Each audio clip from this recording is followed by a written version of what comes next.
Kriz dönemlerinde, zor zamanlarda yaşadığımız en büyük sıkıntılardan biri stres. Stres zamanlarında ne yapabilirim? Stresi yenmek için nasıl düşünmem gerekiyor? Bunları merak ediyorsanız gelin biraz bunun hakkında konuşalım. Strese karşı ilk ve en önemli yapmamız gereken şey aslında farkında olmaktır.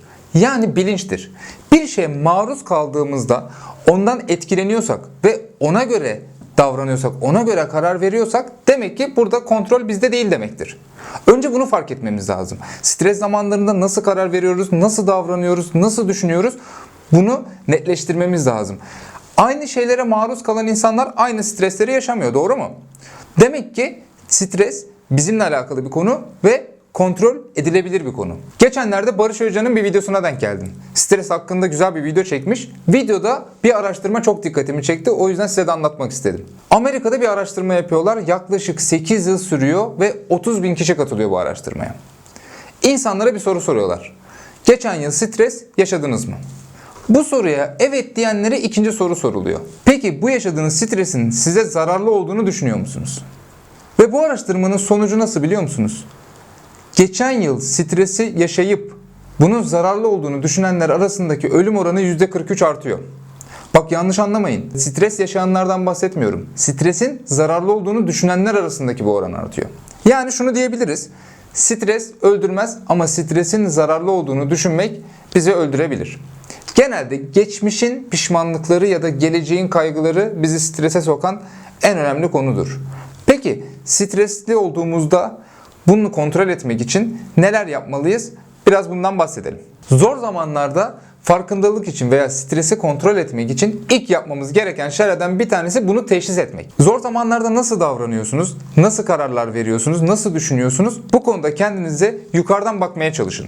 Bunu yaparken de nedenleri belirleyip yazmak çok önemli. Çünkü nasıl ki 2 fiş kapasiteli bir prize 5 tane fişi takmaya çalışırsak ne olur? Sigortalar atar. Bu bizim için de böyle. Yani bazen fazla yük, gereksiz yükü üzerimize alıyoruz ve bu konuda bir yerden sonra bizim de sigortalarımız atıyor. Bunun için nedenleri belirlemek ve yazmak lazım. Bu nedenleri belirlediğimizde gereksiz taşıdığımız yükleri belirleyebiliriz ve asıl bizim için önemli olan konuları da netleştirmiş oluruz. Burada gereksiz olanları ikinci plana atarak stresimizi azaltmamız lazım. Teşhis ettikten sonra ikinci konu bunu planlamak.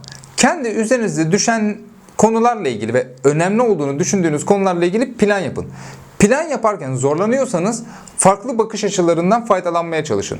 Farklı bakış açısı edin ya da farklı bakış açıların olsun. Her stres konusunda mutlaka verilen bir tavsiye. Ama zaten stresliyim. Yani üzerimde yoğun bir stres var ve ben nasıl farklı bakabilirim ki? Ya benim burada yıllardır uyguladığım bir yöntem var. İşe yaradığını da düşünüyorum.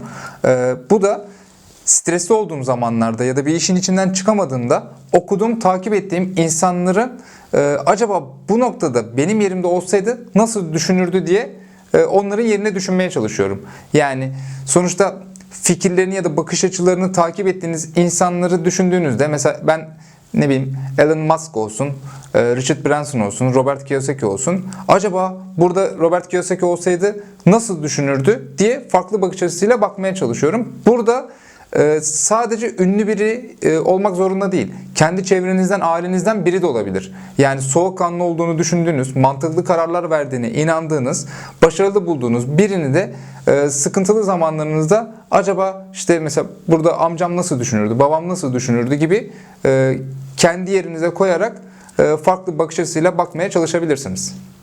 Üçüncü yapacağımız şey de okumak. Stresli zamanlarda bir hobiyle ilgilenmek, rahatlamak için çok iyi bir yoldur ama çoğu insanın ne buna zamanı var ne de imkanı var. Bu yüzden küçük bir okuma alışkanlığı edinmek hayatımızda birçok şeyi değiştirebilir. Biraz önce bahsettiğimiz farklı bakış açıları kazanmak için ve zihinsel rahatlama için okumak çok iyi bir yoldur.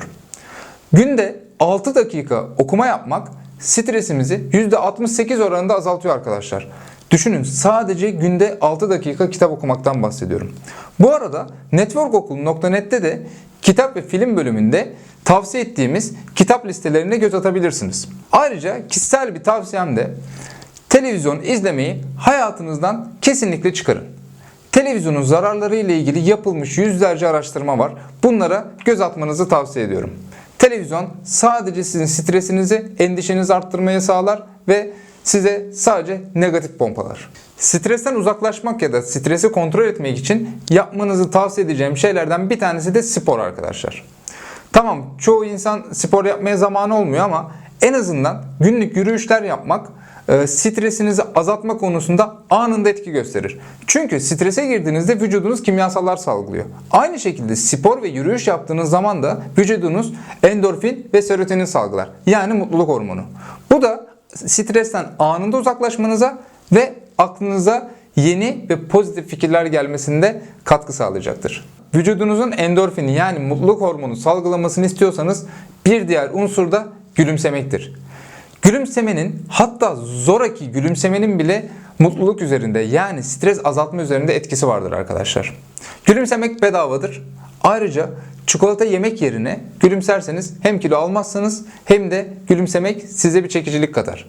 Bu yüzden stres ve endişe size sadece kalp krizi getirirken gülümsemek stresi azaltmanıza yardımcı olur. Bir diğer konu da harekete geçmek. Şimdi teşhis ettik, planladık ve stresimizi azaltmak için birkaç tane hayatımıza yeni alışkanlıklar kattık. Ama insanların birçoğu stresli olduğu zamanlarda hareket etmemeyi ve durumların düzelmesini beklemeyi tercih ediyor. Arkadaşlar, o konuda eylem planınızı yaptıktan sonra eyleme geçmezseniz stresinizi arttırmaktan başka bir şey kazanmazsınız. Bu yüzden elinizde olmayanları ve olanları ayırdıktan sonra elinizde olan konulara odaklanıp o noktada harekete geçmeniz lazım. Stresi yenmek tamam da bu stresi çıkartan şey ne? Yani stresin en büyük nedeni aslında korkudur. Yani gelecek kaygısı, başarısız olma endişesi, kaybetme endişesi bizim üzerimizde baskı yaratır. Bu da bizi strese sokar. Yani korkunun bir illüzyon olduğunu, bir gerçek olmadığını kabul ettiğimizde yine stresimizi azaltmış oluruz aslında. Böyle durumlarda gelecek endişesi, gelecekte başımıza geleceğini düşündüğümüz konulara odaklanmak yerine şu an odaklanmak ve başta da konuştuğumuz gibi bilinçli olmak, farkında olmak en önemli konu. Ayrıca bu korkuyu yenmenin de bir yolu da şükretme duygusudur. Yani stres bizde ne yaratıyor? Korku yaratıyor. Yani bir şeyleri kaybetme, başarısız olma korkusu yaratıyor. Böyle durumlarda sahip olduğumuz şeyleri ve kendi pozitif özelliklerimizi düşünürsek bu bizim özgüvenimizi arttırmayı ve kendimize saygı duymamızı sağlar. Bu da yine stres anında daha rahat, daha doğru, daha mantıklı kararlar almamıza neden olur. Son sorum. Abi stresi yenmek için bunlar yeterli mi? Yani stresi yenmek olarak bakarsak aslında yine yanlış bakış açısıyla bakmış oluruz. Çünkü stresi yenmek değil, stresin hayatın bir parçası olduğunu ve sürekli içinde olduğumuzu unutmamamız lazım. Ve örnekte de bahsettiğimiz gibi stres aslında öldürmüyor. Stresin zararlı olduğunu düşünmek bize zarar veriyor. Bu yüzden stresi yenmek değil, stresle beraber yaşamanın faydasına bakmamız lazım. Stres aslında bizi geliştirecek bir konu. Mesela özellikle spor yapan arkadaşlar bunu çok iyi bilir. Kaslarımızın gelişmesi için kaslarımızı stres altında bırakmamız lazım. Ne kadar fazla ağırlığa maruz bırakırsak, ne kadar fazla acıya maruz bırakırsak kaslarımız o yönde gelişir. Bu bizim için de, karakterimiz için de aynı şekilde geçerli. Bu yüzden özellikle kriz zamanlarında, en fazla stresli olduğumuz zamanlarda geçmişteki yaptığımız hatalardan dersler çıkararak o dönemden daha güçlenmiş bir şekilde çıkmak için stresi bir hastalık ve yenilmesi gereken bir düşman olarak görmek değil, stresin bizi geliştiren, bizi daha olgunlaştıran bir unsur olduğunu kabul etmemiz gerekir. Sizler de stresli zamanlarınızda uyguladığınız, işe yaradığını düşündüğünüz yöntemler varsa bunları yorum kısmında bize belirtin.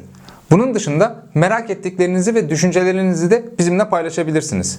Türkiye'nin tarafsız ve güncel network marketing platformu olarak network marketingten kişisel gelişime, satış pazarlamadan liderliğe kadar birçok içeriği networkokul.net'te bulabilirsiniz. Videomuzun sizlere faydalı olduğunu düşünüyorsanız beğenmeyi, yeni videolarımız için abone olmayı ve bildirimlerinizi açmayı lütfen unutmayın. Gönlünüzden geçeni yaşadığınız bir hafta olması dileğiyle. Kendinize çok iyi bakın. Bay bay.